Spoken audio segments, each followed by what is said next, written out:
There are two ways to buy a car, with your head or with your heart.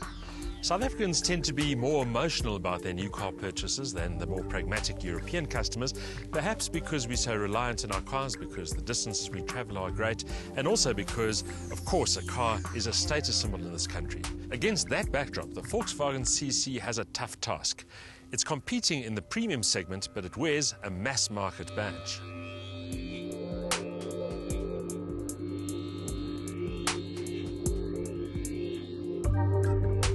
Of course, Volkswagen would like to think that it's a step ahead of other volume producers as far as image, quality and style are concerned. But in the context of the Volkswagen Group, it's Audi that commands the premium ground.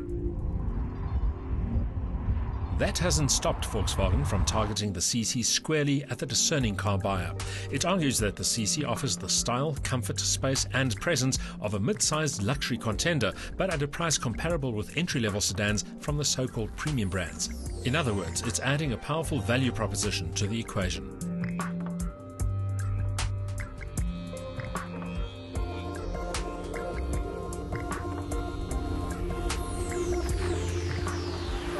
Forget, if you will, that this is a Volkswagen and look at the CC with unbiased eyes.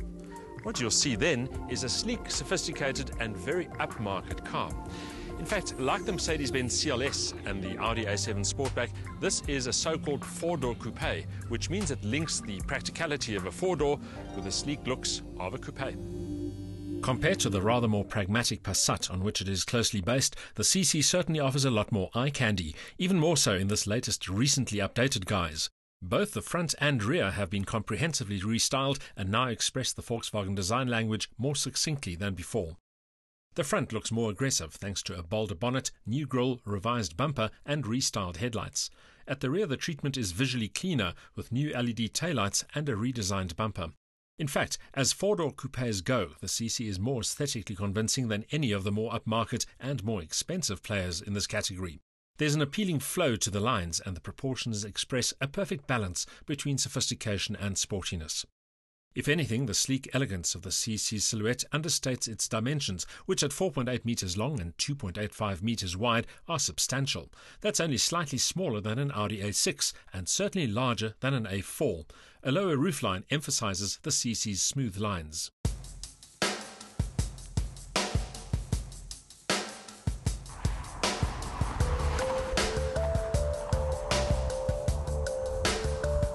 The CC comes with a choice of drivetrains, including four-cylinder petrol and diesel engines and a range-topping V6. Our test car was powered by the 2-litre TFSI turbocharged engine, credited with a maximum output of 155 kilowatt, together with a torque peak of 280 newton meters.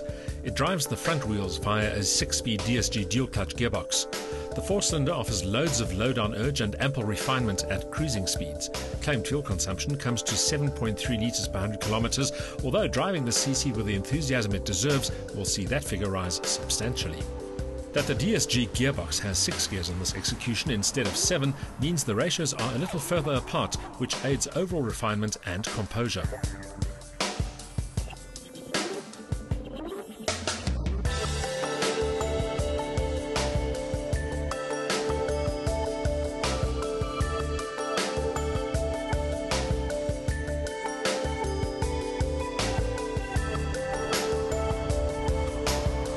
Like the rest of the CC package, the interior exudes an air of elegance and sophistication. It's also surprisingly spacious given the low roofline of the car. This latest version gets updated finishes and a longer list of standard features. The sculpted front bucket seats are new and offer good support, together with a decent driving position. The dashboard features revised switchgear and updated ergonomics, allowing an intuitive interface between car and driver. The touchscreen-based control system for the audio system, climate control and other functions is particularly impressive. Less obvious, at least until you're on the move, is the improved soundproofing, thanks in part to better insulation materials, a revised window system and an acoustic film layer applied to the windscreen. The convenience and safety features list is comprehensive, matching the CC's flagship positioning. New on that list is fatigue control, which sounds an audible alarm when it senses that a driver is losing concentration.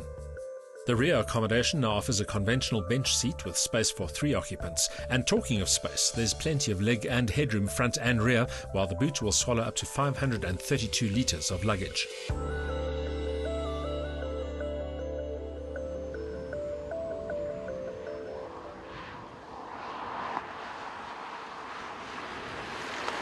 Although the CC's turbocharged engine is a winning unit, one can't help but notice that this is a big and heavy car. There's a little bit of turbo lag on initial pull-off, and the mid-range tractability isn't quite as crisp as one would like either. That said, pedalled with intent, this car is pretty frisky. The performance figures suggest a 0 to 100 km/h sprint time of 7.3 seconds, which is brisk enough if not downright rapid, while the top speed of 240 km/h is more than ample. Progress is unruffled in most situations, while the ride is firm and poised without becoming too harsh or uncomfortable. The CC feels competent when cornering and disguises its bulk well when pressing on, but the overall emphasis remains on comfort and composure, qualities that suit its overall positioning.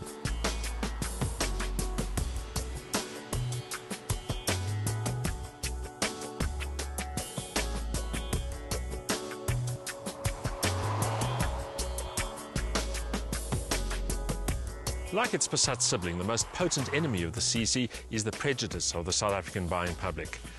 In the eye of the luxury car buyer, the CC simply can't match the status of a Mercedes-Benz, an Audi or a BMW. But those that are prepared to look at this car with an unbiased eye will find that it truly deserves its premium car status.